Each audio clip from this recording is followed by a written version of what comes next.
ഇതാണ് നമുക്ക് കിട്ടിയ മീൻ ഗൈസ്. അപ്പോൾ ഒന്ന് ചെറിയൊരു കണ്ണനാണ്, ചെറുതാണ്, ഒന്ന് നല്ല വലിപ്പമുണ്ട് ഗൈസ്. കിട്ടണില്ല ഗൈസ്. ഈ വേറെണ്ണം എടുത്തുക.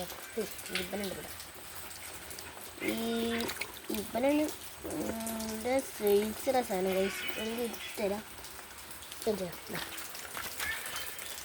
കണ്ട എൻ്റെ കൈയിൻ്റെ എത്ര എൻ്റെ കൈയിൻ്റെ നല്ല ഹെൽപ്പുണ്ട് ഗൈസ്.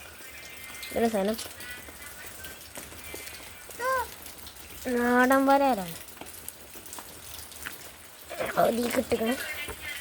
എന്താ ഇത് എവിടുന്നാ പൊടിച്ച് വെച്ചാ ഇതാ നേരെ പോയൊരു സാധനം കാണാം. ഇതാ ഈ കിണറിനാണ്. ഇതിൽ കുറേ മീനുണ്ട്. അപ്പം നമ്മുടെ വീഡിയോ